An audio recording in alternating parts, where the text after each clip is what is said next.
안녕하세요. 저는 40대 남성입니다. 여러분들, 고기는 씹어야 맛을 안다라는 말이 있죠. 무엇이든지 제대로 알려면 실제로 겪어봐야 한다는 뜻으로 쓰이는 말인데요.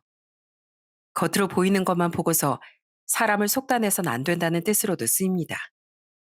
그저 보이는 것만으로 판단하는 게 얼마나 큰 오류인지 전 한 사건을 통해 알게 되었는데요. 오늘 그때 그 얘기를 한번 해드리려고요. 저는 이남 이녀 장남으로 태어났습니다. 저희 집안은 중산층 가정이었는데요. 아버지가 변호사셨기 때문에 어렵지 않은 환경에서 자랐습니다. 엄만 가정주부로 저희들을 정말 살뜰하게 돌보셨어요. 아버진 일 때문에 바쁘시고 정신 없으셨지만 항상 가정에 신경을 많이 쓰셨습니다. 특히나 아버진 예의 범절을 중시하시고 무엇보다 원리 원칙을 중요하게 생각하시는 엄격한 분이셨어요.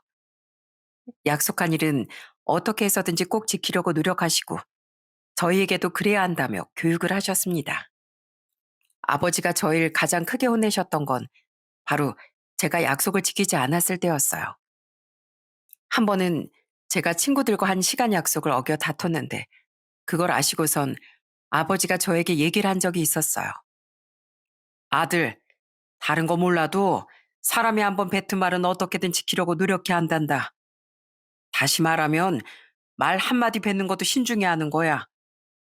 말엔 책임이 뒤따르는 법이다. 알았지? 이거 항상 기억하고 있어야 돼. 저도 안 지키려고 한 건 아니고 버스가 너무 늦게 와서 늦은 건데 애들이 제 말을 안 들어주잖아요. 만약에 지키지 못했으면 진심으로 사과를 해야지. 어쩔 수 없는 상황이었지만 그렇게 생각하면 미리 와 있던 친구들은 너랑 한 약속을 지키려고 더 일찍 출발했을 거잖니. 그러니 넌 아무리 어쩔 수 없다고 해도 친구들한테 진심으로 사과해야 하는 거란다. 그렇게 아버진 항상 저에게 진심과 진실에 대해 강조하셨어요. 전 그런 아버지가 때론 너무 엄격하고 무섭다는 생각을 하기도 했죠. 늘 제가 잘못한 부분에 대해선 따끔하게 혼을 내셨거든요. 그리고 전 장남이다 보니 아버지가 거는 기대가 정말 컸습니다. 공부도 제법 잘해서 아버지께선 당신의 뒤를 이어 제가 법관이 되길 원하셨습니다. 그래서 늘상 법관에 대한 얘기도 많이 하셨어요. 그렇지만 전 사실 처음엔 아버지의 뜻을 따르고 싶은 생각이 없었어요. 법조인에 대해 관심도 없었고 전 다른 일을 하고 싶었거든요. 그런데 그런 제 생각이 딱 바뀐 사건이 있었어요. 어느 날 집에 갔는데 한 청년이 아버지께 인사를 하러 왔더라고요. 나중에 그 청년이 돌아가고 나서 제가 엄마에게 물어보게 되었죠. 엄마, 저 사람 누구예요? 처음 보는 사람인데 집까지 와서 아버지 보고 가는 거예요? 아, 넌 처음 보니?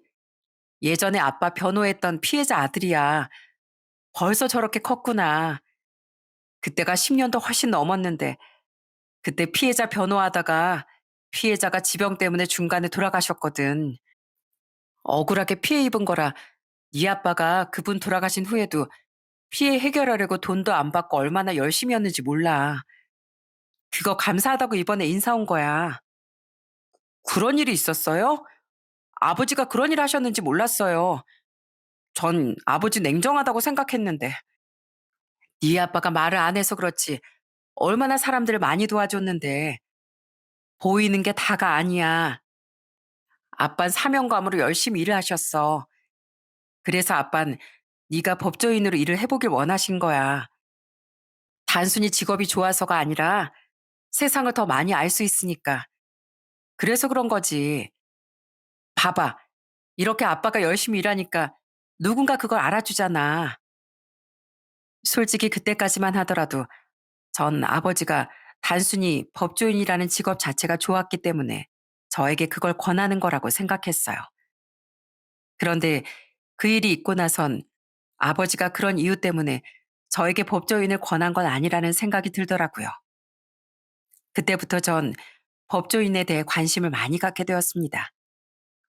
그러다 보니 꿈이 생겼고 그 후로 열심히 공부를 했어요. 대학을 졸업하면서 전 로스쿨에 진학을 해 졸업하고 변호사 시험을 봤습니다. 사실 전 변호사가 목표는 아니었어요. 제 목표는 바로 판사였어요.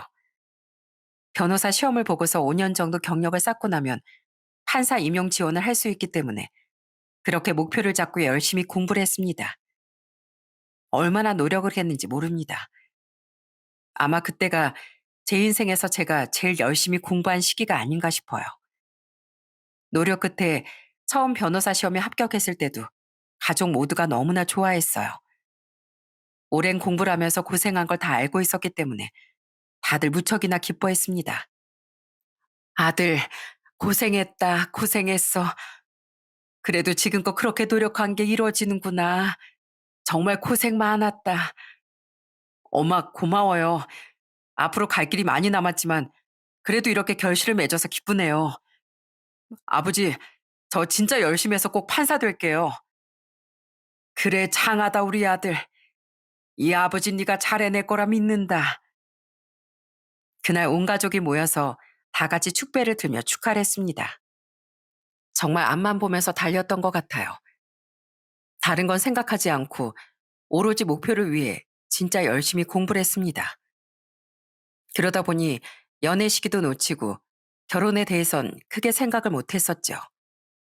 그러다 제가 30살 초반에 운명의 여성을 만나게 되었습니다. 변호사 일을 하면서 지인의 소개로 만나게 된 이 여성은 정말 사람이 따뜻하고 포근했어요. 처음 만날 때부터 참 말이 잘 통했고 무엇보다 제 얘기를 잘 들어주는 좋은 사람이었죠. 그렇게 전 그 사람과 호감이 생겨 연애를 시작하게 되었고 1년의 연애 끝에 저희는 결혼을 하게 되었습니다. 아내는 처음 보는 사람들도 좋아할 정도로 참 순하고 착한 사람이었어요. 늘 사람들에게 친절하게 대했죠. 특히나 아내는 봉사활동을 정말 많이 다녔습니다. 한 번은 아내가 너무 쉬지 않고 봉사활동을 하는 것 같아서 물어본 적이 있었어요. 당신은 왜 이렇게 봉사활동을 많이 다녀? 일하느라 바쁜데 쉬는 날이면 어김없이 봉사활동 다녀오고 피곤하지 않아? 이렇게 한다고 누가 알아줘? 내가 알잖아. 봉사활동 다녀오면 마음이 참 따뜻해지고 편안해져. 나도 예전에 몰랐는데 부모님 따라서 다녀보다 보니까 봉사활동이 남들한테만 좋은 게 아니더라고. 나한테도 너무 좋은 일이더라. 나중에 당신도 나랑 같이 가보자. 에이, 난 됐어. 당신도 쉬엄쉬엄해. 매번 그렇게 힘들게 남들 도와주는데도 뭐 하나 없는 것도 없고 말이야. 몸도 안 좋은데.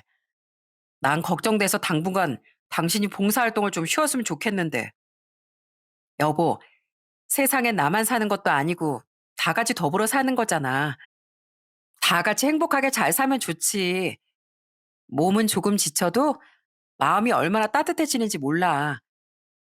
내가 누군가에게 도움이 된다는 게 삶의 원동력이 되는 것 같아. 그래서 하는 거지. 아내도 아내였지만 처갓 집안 자체가 그렇게 좋은 일들을 많이 하는 집안이었어요.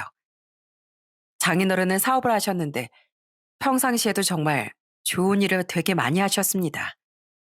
연말이면 연탄 봉사도 가족들이 다 같이 가고 후원도 정말 많이 하시고 불우이웃을 위한 성금도 많이 내시기도 하셨어요. 그런 집안에서 자란 아내는 늘 마음이 따뜻할 수밖에 없었고요. 하루는 집에 갔더니 아내가 장난감 박스 수십 개를 포장하고 있더라고요. 너무 깜짝 놀라서 아내에게 물어봤어요. 여보, 이게 다 뭐야? 장난감이야? 이거 다 어디서 났어? 설마 당신 어린이날이라고 이거 포장해서 보육원에 가져다 주려고? 아이, 그냥 가져다 줘도 되는 걸. 그래도 이왕 받는 선물 예쁘게 포장되어 있으면 더 좋잖아. 뭔가 날 위해서 특별하게 받는 것 같은 느낌을 아이들도 받았으면 좋겠다고 생각해서. 어때? 예쁘지? 그래, 예쁘긴 하네. 당신 진짜 정성이다, 정성. 난 당신만큼 그렇게 다른 사람들한테 애정을 쏟지 못하는 것 같아. 역시 우리 와이프 대단해. 무슨 소리야. 당신이야말로 좋은 일 많이 하고 있잖아. 변호사 일하면서 당신 어려운 사람들도 도와주고 무료 변호 봉사도 해주고 있잖아. 당신은 당신대로 또 난 나대로 남들 도와주고 있는 거야. 난 그래서 당신이 훌륭하다고 생각하는데 이렇게 따뜻한 아내와의 결혼 생활은 하루하루가 행복했습니다. 아내는 남들에게도 정말 잘했지만 무엇보다 가족들에게 더욱 잘했어요. 특히나 저희 집은 아내를 너무나 사랑하고 아꼈습니다. 그건 바로 아내가 가족들을 살뜰하게 챙겼기 때문이었어요. 하루는 엄마가 몸살 걸리셔서 몸이 많이 안 좋으셨을 때가 있었어요. 그때 아내가 일을 쉬고 엄마 간병에 집안일까지 하러 본가에 간 적이 있었습니다.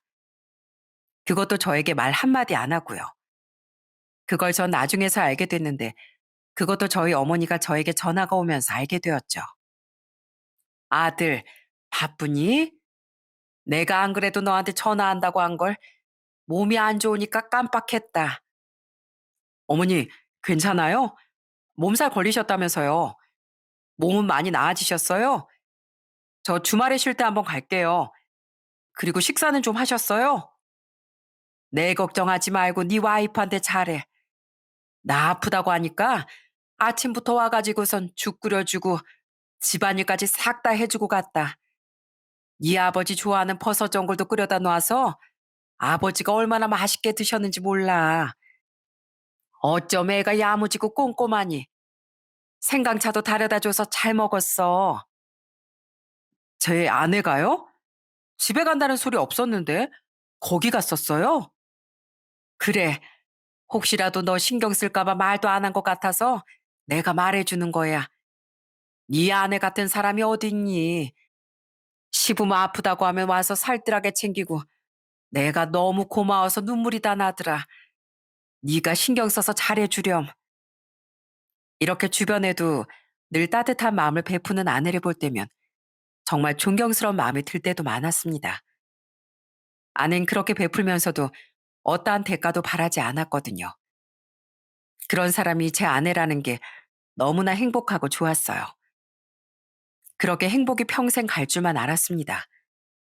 그러던 어느 날 결혼한 지 1년 5개월이 되었을 때 저희 집안에 청천벽력 같은 소식이 들려왔어요. 그건 바로 아내가 만성 골수성 백혈병에 걸리게 된 것이었죠. 어느 날부턴가 아내는 계단을 오르는 것도 숨이 찰 정도로 힘들어하고 하루 종일 심한 피로감을 느꼈어요.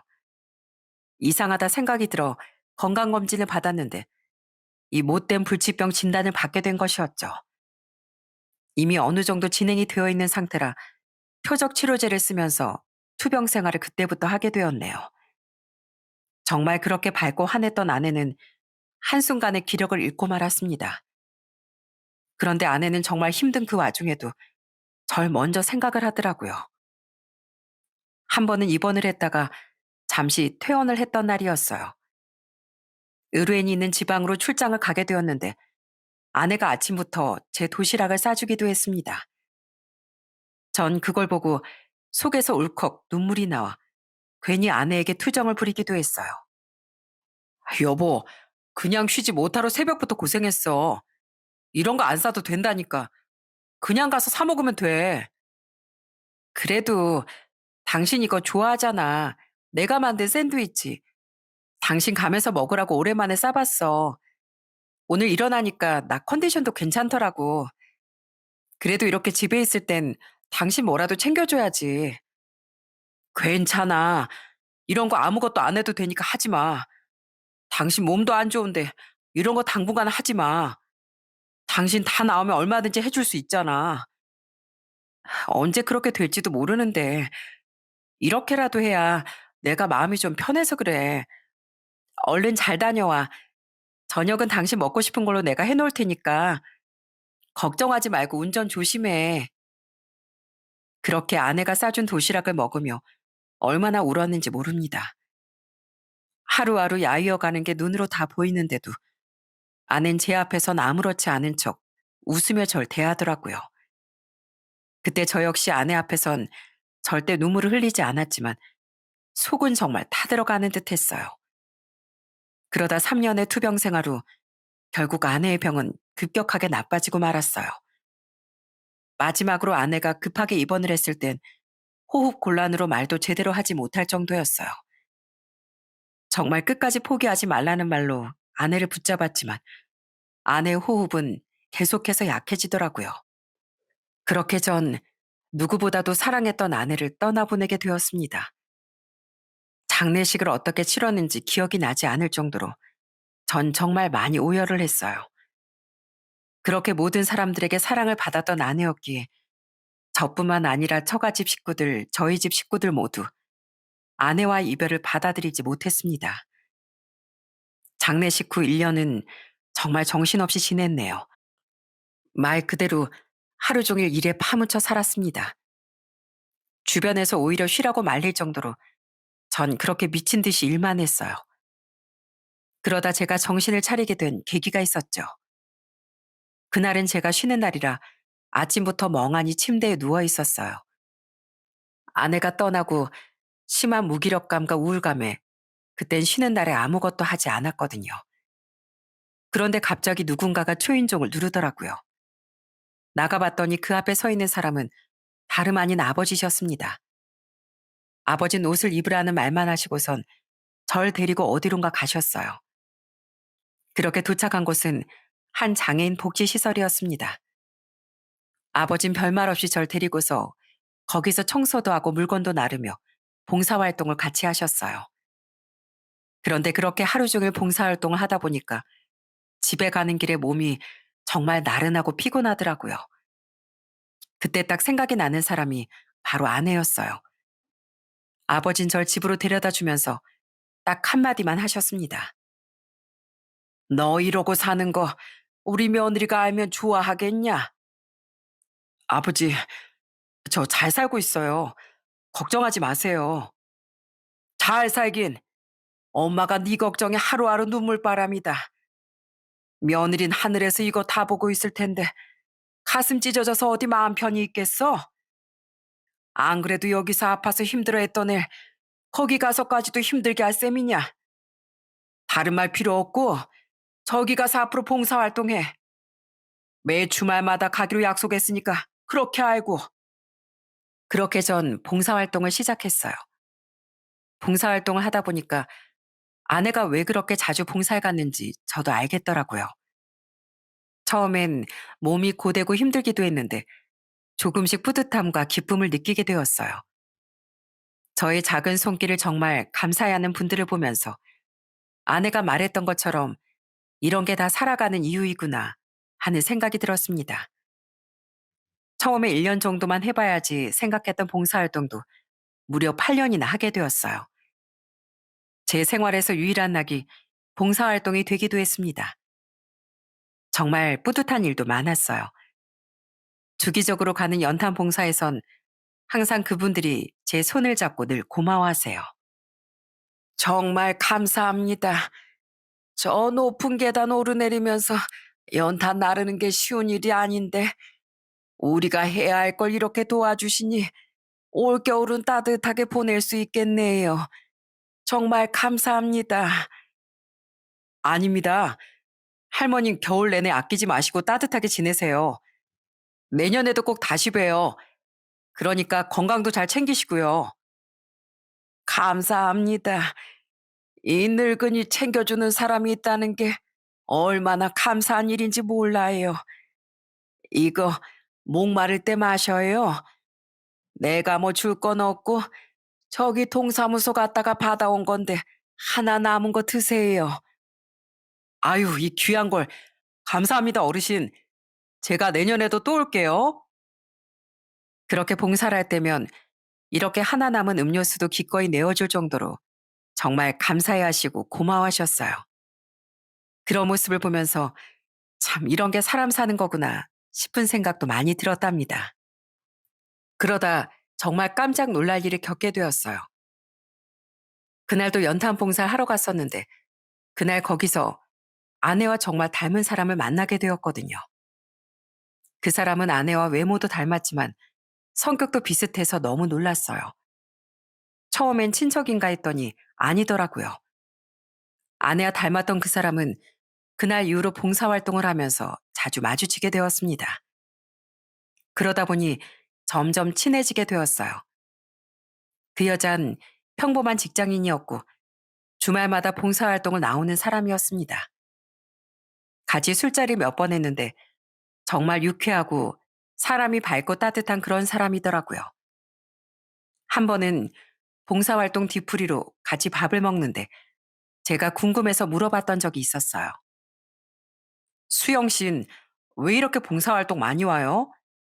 전 주말에 한 번씩 오는데 들어보니까 거의 매 주말 내내 봉사활동 하는 것 같던데. 뿌듯하니까요. 사실 제가 사회에선 별 볼 일 없는 사람 같거든요.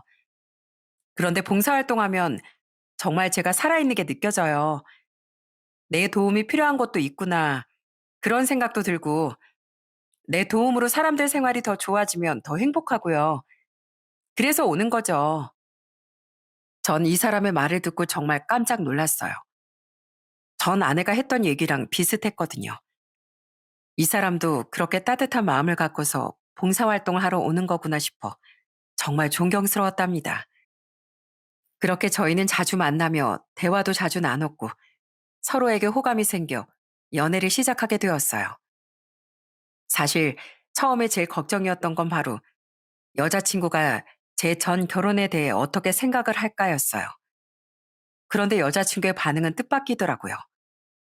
솔직히 아무리 사별이라고는 하지만 신경 쓸 수밖에 없는 일이라고 생각해. 수영이 네가 못 받아들이겠다고 하면 나도 마음 접을게. 아니야. 난 당신이 정말 힘들었겠구나. 그리고 정말 대단하다 싶어.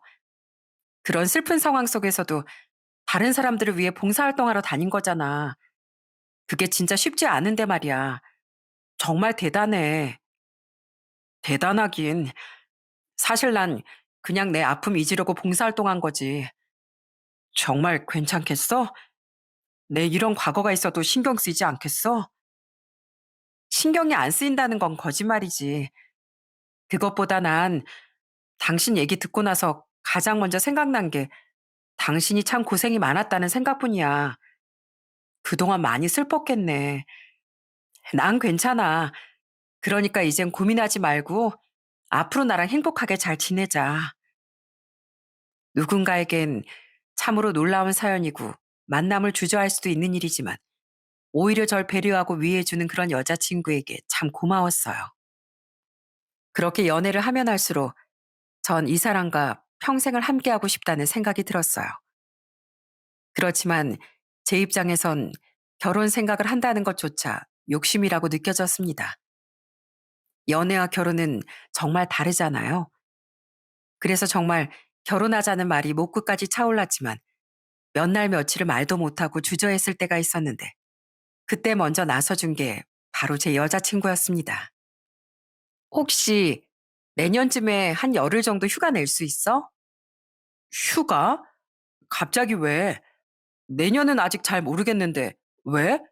휴가 같이 보내려고? 아니, 우리 결혼하고 신혼여행 가려면 그래도 열흘은 다녀야 하지 않겠어? 올해는 아무래도 어렵지 않을까 싶은데 뭐 괜찮으면 난 올해도 좋고. 뭐? 신혼여행? 수영아, 너 나랑 결혼할 생각이야? 정말 진짜로? 그럼, 그럼 내가 누구랑 결혼해? 당신이랑 결혼하지 누구랑 하냐고. 나 다 알고 있어. 나한테 결혼하자 얘기를 해야 하나 말아야 하나 고민하고 있었잖아. 내가 모를 줄 알고? 정말 괜찮겠어? 나 이미 한 번 갔다 왔잖아. 아무리 사연이 있다고 하지만 다들 반대하고 안 된다고 할지도 몰라. 내가 어디 잘난 게 있는 것도 아니고. 잘난 게 왜 없어? 나한텐 당신이 제일 멋지고 잘났어. 그러니까 고민하지 말고 당당하게 프로포즈해. 남자가 이렇게 용기가 없어서야 되겠어? 이래가지고 재판은 어떻게 하나 몰라. 아니다.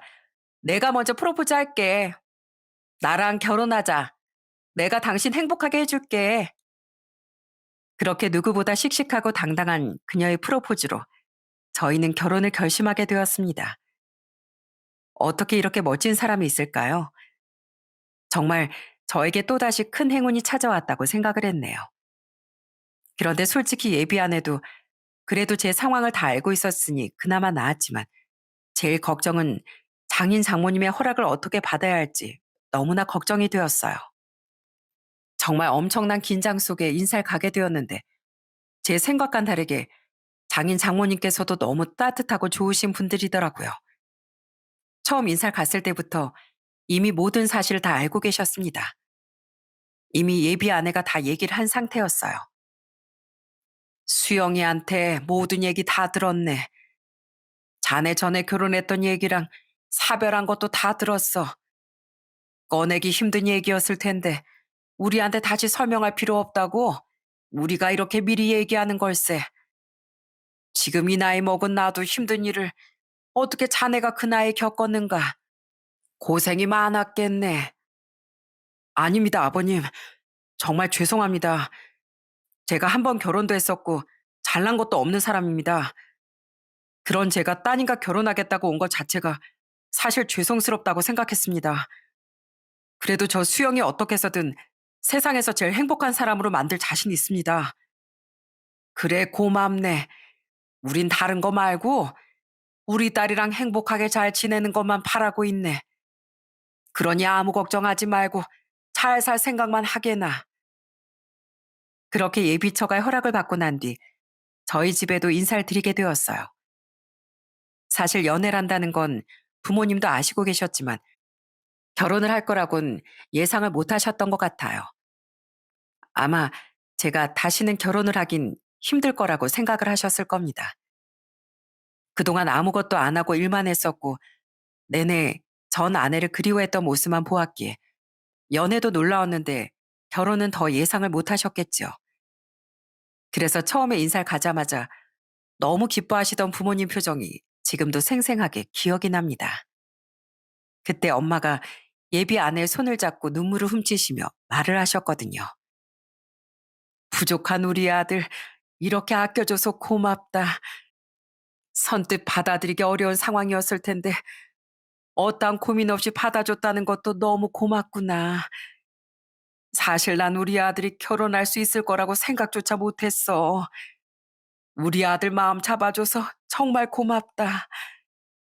아니에요, 어머님. 제가 더 부족한 부분이 많을 거예요. 앞으로 제가 더 잘하겠습니다. 그래, 고맙다, 고마워. 우리 앞으로 정말 잘 지내보자. 그렇게 저희는 양가의 축복 속에서 결혼 준비를 하게 되었습니다. 결혼 준비는 정말 수월했어요. 연애하면서 한 번 다투지 않아도 한 번쯤은 싸운다는 그 시기임에도 저희는 의견 다툼 하나 없이 잘 준비를 했습니다.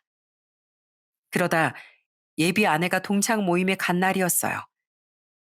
저녁만 먹고 금방 끝날 것 같다며 말을 했던 예비 아내가 밤 10시가 넘어도 연락이 오지 않더라고요. 전화를 해볼까 하다가 그래도 오랜만에 동창들 만났는데 할 얘기가 많겠거니 생각을 하고 기다리고 있었습니다. 그렇게 밤 11시가 넘어가자 예비 아내에게서 먼저 전화가 오더라고요. 그때 전 집 근처에서 운동을 하고 집으로 돌아가던 길이었습니다. 그런데 아내 목소리가 이상하더라고요. 수영아, 이제 끝났어? 전화 안 오길래 친구들이랑 재밌게 노는가 보다 하고 있었는데. 어, 나 좀 술을 많이 마신 것 같아. 좀 있으면 여기 끝날 것 같은데 혹시 나 좀 데리러 올 수 있어? 미안해. 피곤할 텐데. 이런 부탁 안 하고 싶은데 오늘 내가 너무 많이 마셨네. 괜찮아. 내가 갈게. 조금만 기다리고 있어. 원래는 그런 부탁을 한 번 하지 않았던 예비 아내였기에 전 빨리 데리러 가야 되겠다 싶어 추리닝 차린 그대로 입고 그 자리에 갔습니다. 전 그 차림으로 갔던 게 나중에 두고두고 후회할 일이 될 줄은 상상도 못했어요. 술집 근처에 차를 세우고서 아내에게 전화를 걸었는데 나오겠다던 아내는 30분 동안 나오질 않더라고요. 한참을 기다려도 나올 기미가 보이지 않자 결국 전 술집 입구를 서성였습니다. 그런데 그때 입구 문이 열리더니 예비 아내가 나오더라고요. 딱 봐도 많이 취한 듯한 모습이었어요. 웃으며 절 보는 예비 아내를 데리고서 나오려고 하는데 아내 뒤에서 누군가가 소리를 치더라고요. 야, 김수영! 너 어디 가? 우리 몇 년 만에 만났는데 벌써 가기야? 뭐야? 누가 데리러 온 거야? 누군데? 아이, 누군데? 어머, 김수영. 너 남자가 데리러 왔어? 누구야? 설마 남자친구? 아이, 그럼 인사시켜줘야지. 그것도 안 하고 가려고? 결국 뒤에서 들리는 소란에 예비 아내는 제 손을 잡고서 술집 안으로 들어가 버렸어요. 저는 너무나 당황스러웠죠. 운동복 차림에 아무런 대비도 하지 않았는데 어떻게 해야 하나 싶더라고요. 그렇게 급작스럽게 술집 안으로 들어가고서 아내는 5명이 앉아있는 테이블에 가 절 소개를 하더라고요. 얘들아, 인사해. 내 남자친구. 나 사실 이번에 결혼해. 나중에 정식으로 소개해 주려고 했는데 이렇게 된 거 여기서 인사하지 뭐. 뭐? 예비 남편이라고? 에이, 거짓말. 우리보다 한참은 나이 있으신 분 같은데? 김수영 너 거짓말하는 거지? 맞아, 내 예비 남편. 우리보다 7살 많아. 얼른 인사해. 그 자리에 있던 사람들을 보니 아내도 취했지만 다른 동창생들도 모두 다 취해 보였습니다. 다들 절 보고서 놀란 표정이었어요. 그래서 대충 인사를 하고 가보려고 하는데 그 동창생들 중 딱 2명이 정말 제 자존심을 아예 뭉개버리더라고요. 안녕하세요. 저 수영이 남자친구인데 좀 취한 것 같아서 데리러 왔습니다. 나중에 정식으로 인사 한번 할게요. 오늘은 수영이가 좀 취한 것 같아서 미리 데리고 가겠습니다. 에이, 근데 너무 나이 많아 보이는 거 아니에요? 우리 수영이가 만날 사람이 아닌데. 연식이 좀 오래되신 것 같은데. 그리고 일도 안 하시나 보네요. 추리닝 바람으로 여기로 오시고. 그게 제가 여기 근처에서 운동을 하다가 오다 보니까. 에이, 운동이요? 운동하신 몸이 그러신 거예요? 아유, 김수영 진짜. 늦게 시집 가려고 하니까 다 놨구나 놨어. 이렇게까지 해서 시집 가야 되니? 김수영도 이제 한물 갔나 보다. 그렇게 인기 많았던 애가 급을 이렇게 낮춰서 시집 가다니. 맞아. 김수영 이제 다 포기했구나? 아이, 그래도 난 얼굴은 절대 포기 못 하겠던데. 야, 니들 무슨 말이야. 그만해.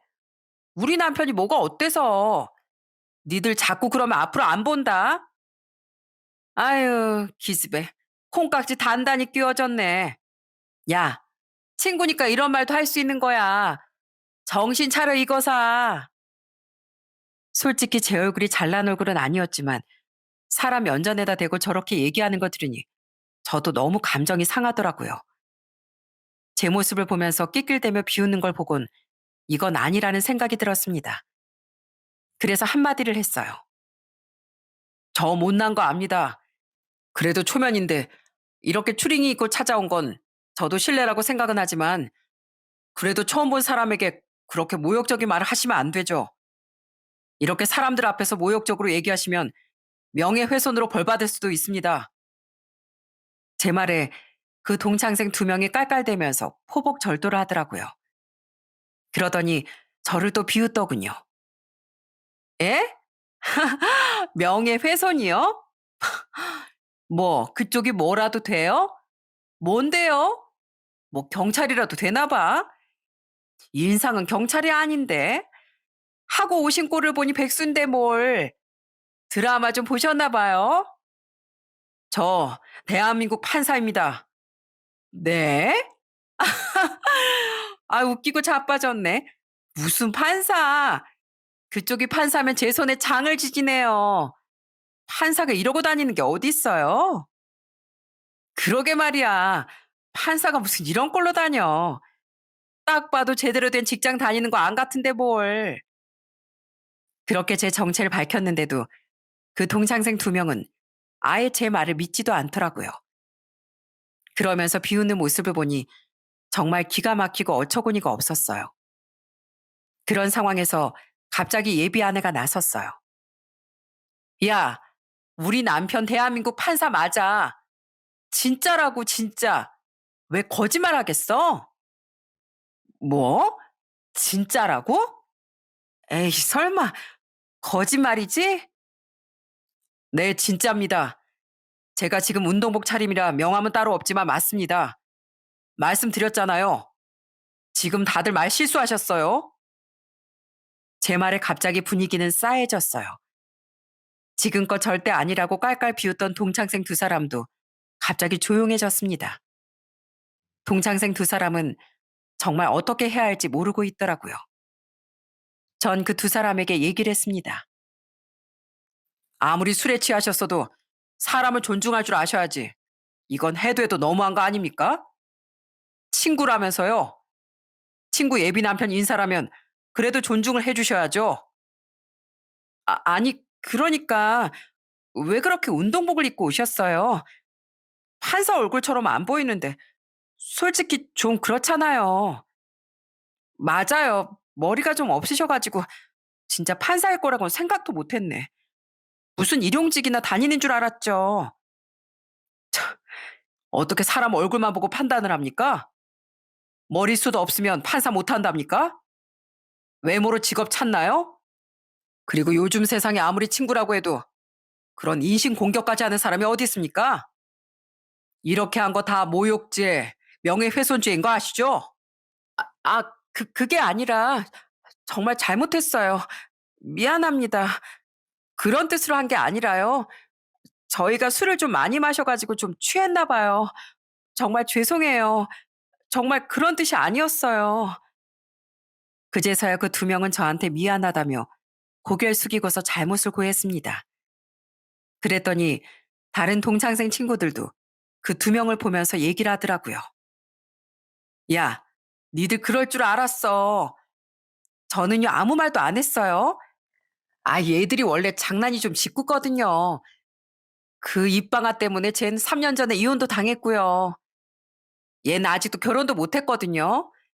자기들처럼 결혼 안 하고 혼자 살 것 같았던 수영이가 시집 간다고 하니까 부러워서 또 저런 거예요. 맞아요, 맞아.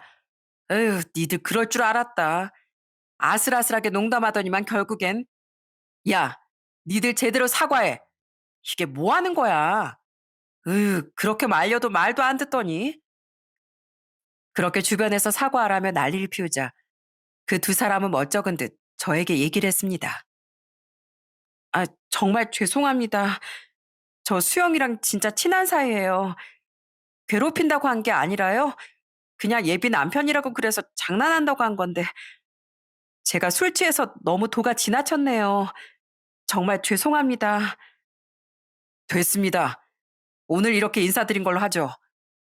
어쨌든 이렇게라도 인사드리게 돼서 반가웠네요.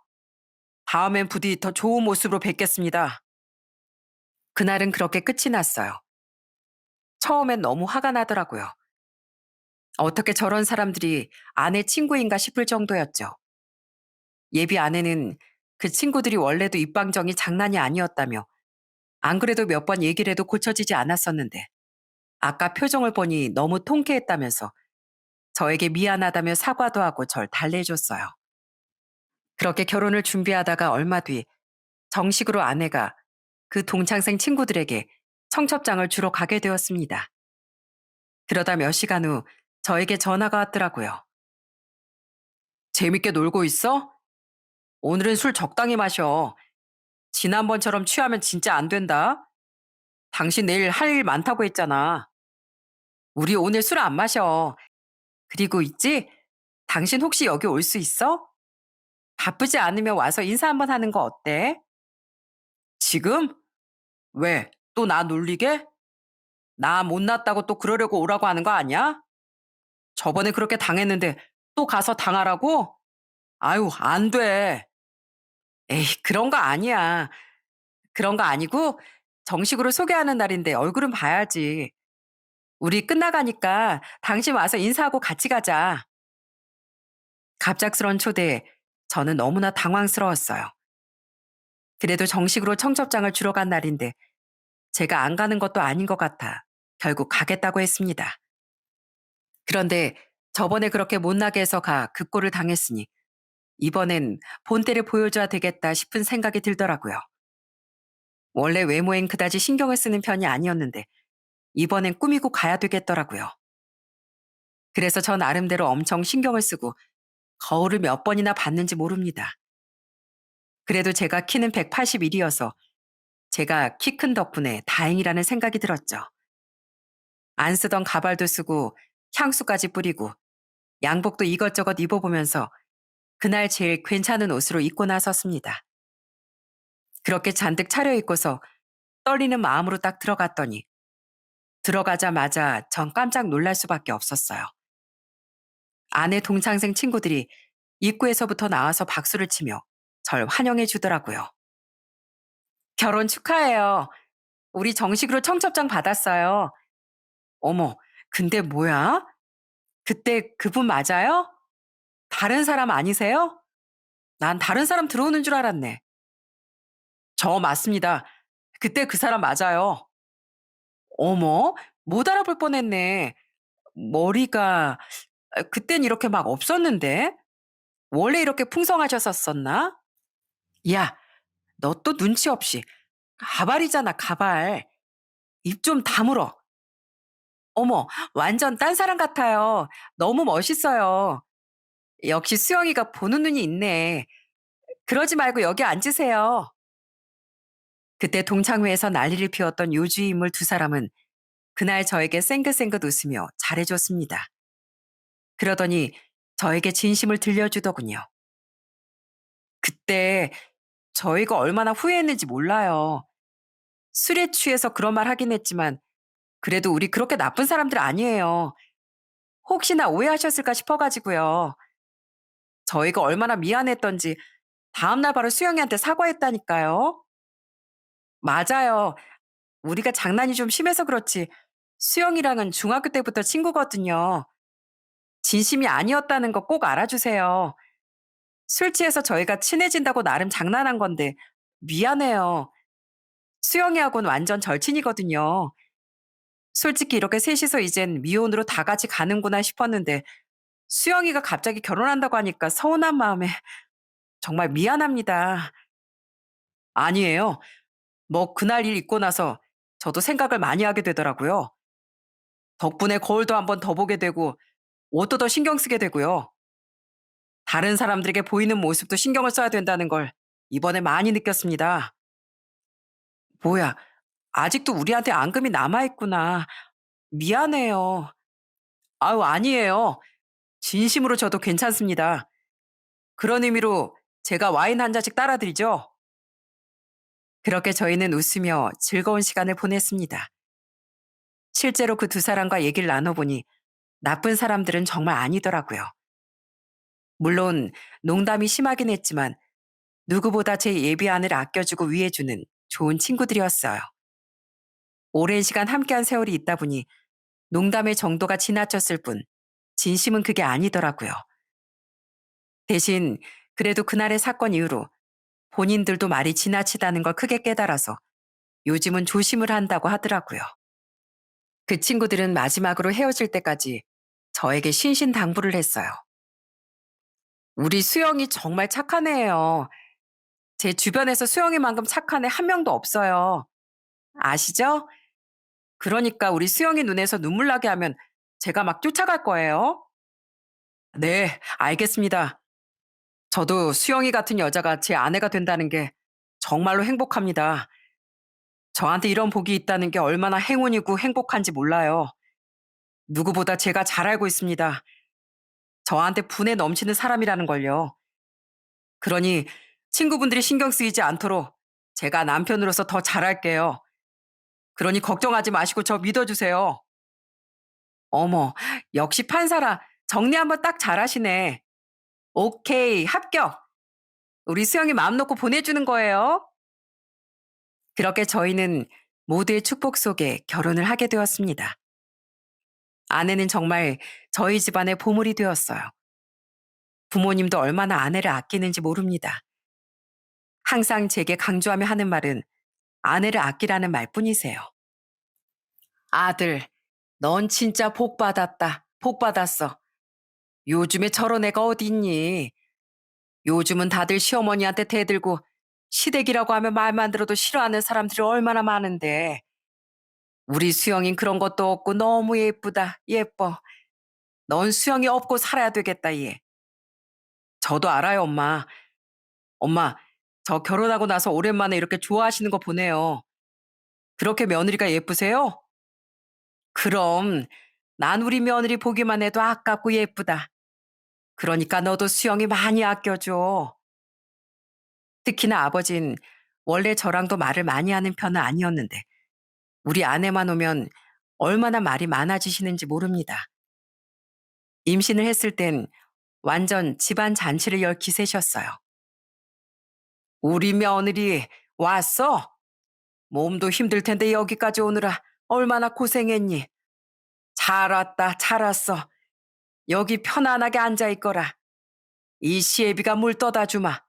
아니지. 따뜻한 차라도 줄까? 아니면 시원한 주스 가져다 줄까? 아버지, 전 안 보이세요? 저도 같이 왔잖아요. 아들도 왔는데 아들은 안 반겨주시고. 우리 며느리는 임신했잖아. 귀한 몸 귀하게 여겨야지. 며느라, 이거 가지고 가서 쓰거라. 먹고 싶은 거 눈치 보지 말고 다 사 먹어. 사고 싶은 거 있거들랑 그것도 눈치 보지 말고 다 사고. 꼭 네 것만 사야 된다. 쟤는 안 사도 돼. 아버님, 저 돈 있어요. 괜찮아요. 고마운 마음만 받을게요. 감사합니다, 아버님. 아니다, 아니다. 내가 다 해주마. 내가 해주고 싶어서 그래. 부담 갖지 말고 편하게 써, 편하게. 아버지의 카드는 아내가 결국 엄마에게 돌려드리면서 받진 않았지만 정말 아내가 우리 집에 들어오면서 분위기가 한껏 밝아졌습니다. 원래는 조용하고 고요했던 집안이 아내 한 명으로 인해 아주 밝고 환해졌어요. 가족들이 다 모이면 요즘은 내내 웃음이 끊이질 않습니다. 지금은 이제 아들이 태어나서 돌이 갓 지났는데 얼마나 양가 집안 부모님들이 저희 아들을 아끼고 사랑해 주는지 모릅니다. 제 평생 이런 행복이 또 있을까 싶었거든요. 제가 또 하나 복을 받았다고 생각하는 이유는 아내의 착한 심성 때문이에요. 한 번은 아내가 전 와이프 납골당에 가자고 한 적도 있었어요. 그때 왜 거길 가자고 하는지 몰랐는데 전 와이프 사진 앞에서 아내가 기도를 하더라고요. 그 모습을 보고서 정말 전 너무 고마웠습니다. 그래서 집으로 돌아갈 때 아내에게 물어보기도 했어요. 여보, 아까 거기서 뭐라고 기도한 거야? 아, 고맙다고. 그리고 미안하다고. 그래도 당신이랑 깊은 인연이었던 사람인데 하늘에서 혹시라도 마음 아파하지 마시라고. 그쪽 마음까지 내가 더 잘하려고 노력하겠다고 했지. 하늘에선 아프지 말고 편안하셨으면 좋겠다고 그렇게 기도했어.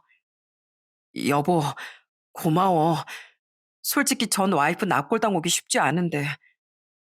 어쩌면 그분이 당신이랑 나랑 이어진 거인지도 모르잖아. 그래서 최선을 다해서 아내로서 잘하겠다고 다짐했어. 우리 정말 행복하게 잘 살자. 그렇게 전 아내의 말을 듣고서 눈물을 흘리며 손을 꼭 잡아줬습니다. 정말로 전 저보다 앞으로 아내와 아들을 위해 더 열심히 살아갈 생각이에요. 저도 언젠가부터 알고리즘으로 여러 사연을 접하게 되었는데요. 보면 정말 안타까운 사연들이 참 많더라고요. 저도 변호사 일을 할 때면 진짜 드라마에서나 봤을 법한 사연들도 참 많이 있어 놀라웠는데 저 역시 인생을 되돌아보다 보니 평범한 인생은 아니었던 것 같습니다. 사람은 개개인마다 각자의 드라마가 이루어지고 있다고 하죠. 세옹지마라는 말처럼 인생은 풀리지 않을 때도 있지만 꼭 길한 날도 있다는 점을 잊지 마시길 바랍니다. 제가 봉사활동을 하다 보니 느낀 게 바로 좋은 일을 하면 할수록 저에게 더 좋은 일로 다가온다는 것이었어요. 아무리 작은 손길이라 하더라도 주저하지 않고 내민다면 정말로 더 좋은 일들이 많이 생길 거라 생각합니다. 힘든 나날들도 있으시겠지만 항상 파이팅 하시고 많은 분들이 제 사연을 즐겁게 들으셨길 바라며 이만 제 사연을 마치도록 하겠습니다. 감사합니다.